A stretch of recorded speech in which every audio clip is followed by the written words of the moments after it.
7h51, votre matinale se poursuit. On va parler économie et ce matin, c'est avec Michel de Kemeter. Bonjour Michel. Bonjour Pierre. Expert en transition économique pour Club of Brussels notamment. On s'est interrogé avec vous ce matin sur des potentiels effets bénéfiques de cette crise, puisqu'on parle beaucoup coronavirus, on parle beaucoup Covid. Mais à un moment, est-ce qu'on pourrait en retirer quelque chose ?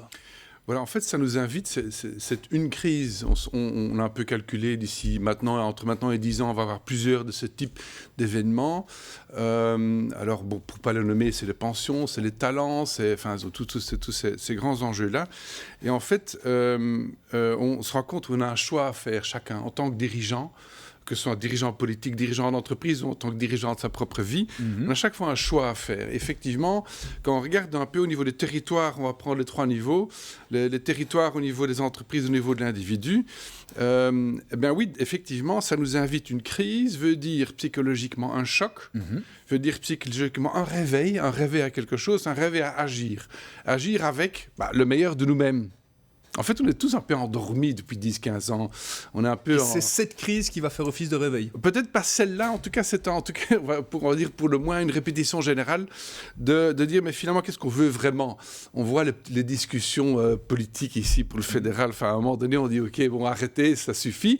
Allons, concentrons-nous sur le meilleur, en fait. Donc, alors, pour les territoires et les villes, on s'est rendu compte, alors dans nos recherches également, reste toute récente, que la meilleure solution pour amener une transition, ce sont créer des coalitions terrain. La solution ne viendra pas d'au-dessus. En fait, on le sait. Maintenant, je le sais, parce que j'ai été voir un peu ce qu'il y a dans la boîte. Il n'y a vraiment pas grand-chose, en fait, dans la boîte, ni en termes de vision, ni en termes de plan, ni en termes de finances. Donc, il va falloir retourner complètement la machine et dire, mais qu'est-ce qu'on peut faire à partir du terrain ? Des entreprises, des coalitions, entreprises, pouvoirs locaux, les citoyens et le scientifique académique. Qu'est-ce qu'on peut faire à partir du terrain pour se réveiller et pour remplir les fonctions vitales, finalement, de la société. Pour relocaliser aussi, c'est aussi un des signaux que cette pandémie nous donne, c'est qu'il faut relocaliser. Les business sont aujourd'hui à risque parce que se fournissent parce que trop mondialisés. Oui, c'est ça. Donc il va falloir retrouver des façons plus simples de remplir ces fonctionnalités, manger, se loger, etc., la mobilité, etc., à partir du terrain. D'ailleurs, voilà, c'est aussi intéressant à voir en cas de choc et de crise ce qui s'est passé dans les autres grandes crises. Ouais. Par exemple, en Argentine, au Venezuela, ou lors tout simplement des guerres, c'est chaque fois ce même mouvement. À partir du terrain, on s'organise en communauté pour remplir ses fonctions vitales. Donc, n'attendons pas trop d'en haut. Organisons-nous, nous tous ensemble, à partir de la base. Voilà, c'est un peu ce qu'on fait avec Extrapreneurs, d'ailleurs, entre nous, soit dit. Voilà, donc c'est sur le terrain. Alors, la deuxième chose, c'est l'entreprise elle-même. Quand, effectivement, on a peur, la peur étant très mauvaise conseillère, c'est pas le repli sur soi, mais c'est se concentrer sur comment chaque entreprise peut servir les enjeux du moment. Vraiment, quelle valeur ajoutée une entreprise peut apporter ? Quelle vraie valeur ajoutée. Donc, ça veut dire le bullshit business, comme j'appelle ça maintenant, le bullshit business qui ne sert à rien, c'est le business. C'est à chaque dirigeant, quelque part, de se poser cette question. LN24 n'étant pas du tout un bullshit business. Au contraire, c'est informer les gens. Donc, mais il y a un tas de business qui disent, OK, c'est plus nécessaire. On peut mettre toute cette intelligence au service d'autre chose, de vraiment intelligent. Donc, se reconcentrer sur l'essentiel au niveau des fonctions du boulot. Il y a, en fonction des formes d'entreprise aussi, il y en a peut-être qui sont un peu plus flexibles, plus agiles que d'autres. Voilà, exactement. Et donc, c'est intéressant. Quand le Titanic est mis en danger, eh bien, c'est l'idée de se dire qu'est-ce qu'on peut faire avec des petits bateaux de sauvetage. C'est des alliances avec son écosystème, c'est filialiser, c'est transformer une pyramide vulnérable en un écosystème beaucoup plus agile. Et créer un espèce de maillage. Voilà, c'est un maillage qui est agile, qui peut réagir, de petites équipes, comme des petits speedboats qui sont capables de... c'est un peu cette invitation-là, c'est d'aller voir à nouveau, localement, qu'est-ce qu'on peut faire avec notre écosystème. Et on a fait ça, notamment avec quelques-uns de nos clients, et ils ont, en quelques années, doublé leur chiffre d'affaires parce que beaucoup plus d'impact et beaucoup plus d'agilité. Et alors, tu me diras, oui, et nous, là-dedans... on a vu le terrain, on a vu les entreprises, les individus, vraiment les gens. Alors, les gens, je pense qu'on va vers deux sortes de gens en fonction du choix de chacun. Les gens qui auront peur, repli sur soi, mais la peur, sachant que la peur rend inefficace, rend vulnérable, la peur, ça fait souffrir. Hein.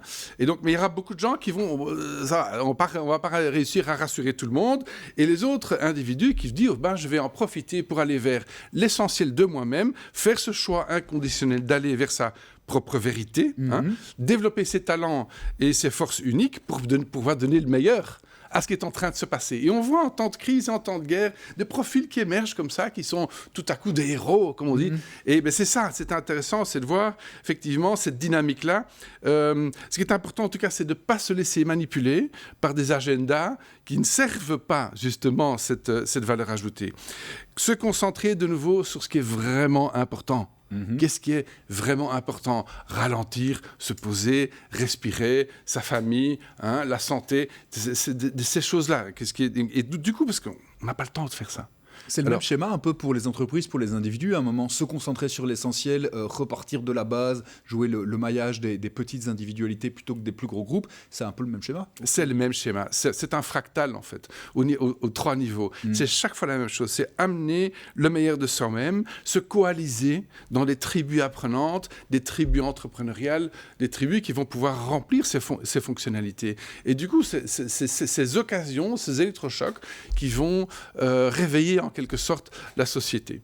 Et l'idée, c'est ça, en résumé en un mot, c'est à un moment réussir à vraiment trouver les enjeux essentiels qui permettent de servir la communauté et que chacun se base un petit peu sur ses acquis et ses talents. Tout à fait, tout à fait. Et on retrouve donc, Pierre, finalement, un peu les clés essentielles qu'on essaye de travailler depuis 10-12 chroniques. C'est quelles sont ces clés vers la transition, vers demain. Nous sommes au cœur du débat. C'est un réveil, c'est une opportunité fantastique de se dire, OK, de se poser, donc pas se laisser entraîner par la peur, mais se poser, se dire, OK, vers quoi on veut aller en vrai, et voilà. Avec chacun.